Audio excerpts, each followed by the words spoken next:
Starbucks, आज इस brand को कौन नहीं जानता। इस ब्रांड ने सीसीडी या फिर डंकिन डोनट जैसे बड़े बड़े कॉफी ब्रांड्स को दमदार टक्कर दी है।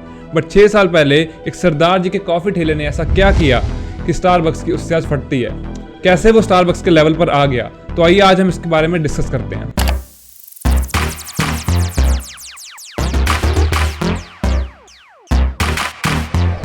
Starbucks number 1 leading coffee brand जो कि 1971 से एस्टेब्लिश होना शुरू हुआ था and year by year struggle करने के बाद उसने अपने काफ़ी बढ़िया मार्केट कैपिटल को बना लिया।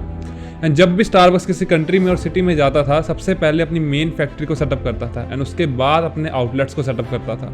एंड इसी तरह से इसने बाकी ब्रांड्स की सेल्स को भी इफेक्ट किया और by this kind Starbucks created its monopoly. तो जब इंडिया में स्टारबक्स ने एंट्री की थी तो Cafe Coffee Day, Dunkin Donuts, इन सभी लीडिंग ब्रांड्स को काफ़ी ज़्यादा पेन फेस करनी पड़ी। इन ब्रांड्स का जहाँ पर जितना प्रॉफिट हो रहा था उतना ही परसेंटेजेस पे हाफ करके इनको लॉस होना शुरू हो गया। तो ऐसा इंडिया में नहीं, स्टारबक्स ने हर कंट्री के अंदर जब भी एंट्री की है तो सभी लीडिंग ब्रांड्स को इतना पेन सफ़र करना पड़ा। बट इंडिया में दिल्ली में एक सरदार जी थे जिन्होंने अपना कॉफ़ी का एक ऐसा स्टॉल खोला कि वहाँ पर स्टारबक्स को 5 सालों के अंदर 45% का लॉस देखना पड़ा। उनकी सेल्स 45% तक रिड्यूस कर गई। तो आइए इसे थोड़ा ना हम ब्रीफली जानते हैं। तो स्टारबक्स ने इंडिया में 2007 में एंट्री की थी और 2-3 साल चलने के बाद ये काफ़ी ज़्यादा एक्सेप्ट नहीं किया गया, लोगों ने इसको एक्सेप्ट नहीं किया। तो बाद में इन्होंने टाटा अलायंस के साथ कोलैबोरेट किया और 2012 में कोलैबोरेशन करने के बाद आज 2021 में स्टारबक्स के इंडिया में 225 आउटलेट्स ओपन है। Now this Sardar ji opened small cart और ठेला जिस पर इन्होंने अपने बिजनेस को स्टार्ट किया। इन्होंने अपने बिजनेस का नाम रखा Sardar Bakhsh coffee, kind similar to Starbucks. अगर आप इसके लोगो के बारे में देखें तो दोनों के लोगो काफी सिमिलर हैं।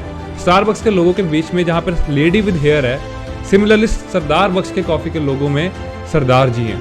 So now just think how Sardar Baksh opened its 150 outlets in just 5 years. So it is completely copying of the brand value.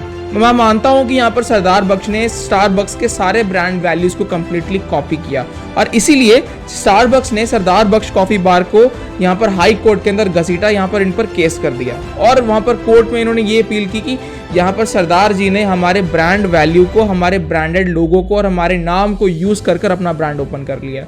तो कोर्ट ने भी अपने वर्डिक्ट में यही बोला कि आपको अपना, देखिए जी ये तो गलत बात है, आपको अपना नाम को चेंज करना होगा और आपको वहाँ पे लोगों को भी वहाँ पे डिज़ाइन को रीडिज़ाइन करना पड़ेगा। बट तब भी कोर्ट के वर्डिक्ट आने के बाद यहाँ पर सरदार जी ने काफ़ी ज़्यादा स्मार्टली प्ले किया। तो यहाँ पर सरदार जी ने क्या किया, यहाँ पर इन्होंने अपने ब्रांड के अंदर सरदार बख्श कॉफ़ी की जगह यहाँ पर इन्होंने एक चीज़ ऐड कर दी, सरदार जी बख्श कॉफ़ी। तो यहाँ पर सिर्फ एक जी ऐड कर दिया और लोगों के अंदर भी थोड़े से मिनिमल कलर डिजाइन्स को चेंज कर दिया। तो वहाँ पर कोर्ट की वर्डिक्ट के ऊपर भी इन्होंने प्रॉपरली एक्नॉलेज किया और वहाँ पर स्टारबक्स की इनका कुछ नहीं उखाड़ पाया। और जैसे ही यहाँ पर इन्होंने सरदार जी बख्श कर दिया, वहाँ पर इनकी सेल्स और ज़्यादा बढ़ गई। तो अब क्या कह सकते कि इसको चाहे लक को या कुछ भी कहो, बट यहाँ पर सरदार बख्श का प्रॉफिट और ज़्यादा बढ़ गया। तो मुद्दे की बात यहाँ पर यह आती है कि सीसीडी, डंकिन डोनट्स, इतने करोड़ों टर्नओवर के ब्रांड्स भी स्टारबक्स को इतना डैमेज नहीं कर पाए, उसकी सेल्स को इफेक्ट नहीं कर पाए और वहाँ पर एक सिंपल से बंदे ने एक ठेले को ओपन करके इसकी सेल्स को इतने ज़्यादा हाई परसेंटेज पे रिड्यूस कर दिया। चलो मानते हैं कि इन्होंने कॉपी किया, बट बिजनेस में सब चलता है, तभी तो कहते हैं गंदा है पर धंधा है। आपको अपने बिजनेस के लोगो या ट्रेडमार्क की वैल्यू को रियलाइज करना होगा। एक ट्रेडमार्क ऐसी चीज है जो कि आपके बिजनेस की वैल्यू को सस्टेन करवा सकती है। फॉर एग्जाम्पल आप होंडाई का लोगो देखिए। होंडाई के लोगो में 2 बिजनेसमैन हैंडशेक कर रहे हैं जो कि एक रिप्रेजेंट करता है अच्छी बिजनेस डील को। सिमिलरली हमने भी अपनी कंपनी के लोगो में इंडियन करेंसी को डाला है। क्यों डाला है? क्योंकि business is all about creating money and value. So जब हम इंडियन करेंसी को डालेंगे तो उसके साथ एक अच्छी रिमेम्बरेंस आती है। सो अगर आपने अपने लोगो पर ज़्यादा फोकस नहीं किया है then you should have to think upon it. So अपने बिजनेस को अप ट्रेंड में रखने के लिए it is very much important कि हमारा जो ट्रेडमार्क है वो हमारे कस्टमर को आसानी से याद रहे, वो आसानी से रिकॉग्नाइज कर ले। और वो सब कुछ तभी होगा जब आपका ट्रेडमार्क बहुत ही ज़्यादा सिंपलिस्टिक होगा और वो जल्दी से दिमाग के अंदर घुस जाएगा। और यहाँ पर सब सारा का सारा खेल अब आर्ट का भी आ जाता है। फॉर एग्जाम्पल कि पेपैल 2000 के अंदर स्टार्ट हुआ था, 1998 और 2000 के बीच में स्टार्ट हुआ था और उसके 10 साल बाद जाकर पेटीएम स्टार्ट हुआ।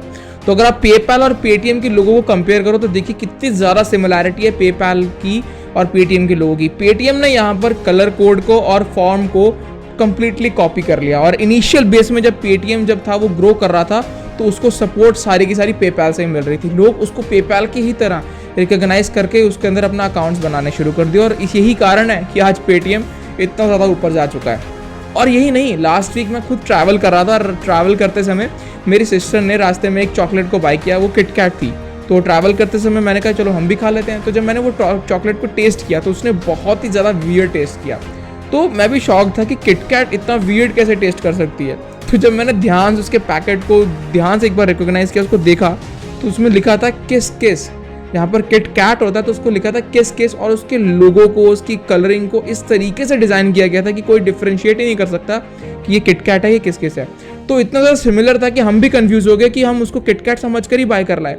तो मुद्दा भी है कि लोग बिजनेस के अंदर कॉपी करते हैं, और कॉपी करना कोई मानते हैं कि एक बुरी बात है, लेकिन फिर भी कॉपी तो लोग करते हैं। और इसीलिए हमें यहाँ पर एक बहुत बड़ी सीख मिलती है कि अगर हम भी कोई बिजनेस के अंदर है या हम भी कोई ऐसे स्टार्टअप के अंदर है, तो हम अपने ट्रेडमार्क को हल्के में ना लें। हम बिल्कुल ये मत सोचें कि यार ट्रेडमार्क है, इसकी क्या ही वैल्यू होगी। ट्रेडमार्क की बहुत ज़्यादा वैल्यू होता है, और बहुत से बिजनेस इसीलिए भी फेल होते हैं क्योंकि वो अपने ट्रेडमार्क के अंदर इन्वेस्ट ही नहीं करते। तो यहाँ पर हमारी जो कंपनी है वो तो एक अच्छे इन्वेस्टमेंट्स के साथ ट्रेडमार्क बनाती है। हमारी कंपनी रेक्सन है, जो कि digital marketing and growth hacking company है। तो यहाँ पर अगर आपके कोई फ्रेंड या आपके कोई लीडिंग पार्टनर या फिर आप ही क्यों एक कोई बिजनेस कर रहे हो, कोई स्टार्टअप में क्यों ना हो, और अगर आपको भी एक प्रोफेशनल ट्रेडमार्क चाहिए तो आप रेक्सन को कांटेक्ट कर सकते हो। डिस्क्रिप्शन के अंदर आपको उसका लिंक मिल जाएगा। तो बस यार इसी के साथ हम आपसे अलविदा लेते हैं। अगर आपको वीडियो आज की अच्छी लगे तो इसे लाइक, शेयर एंड कमेंट कीजिए। तब तक के लिए take care, stay safe, will see you next time.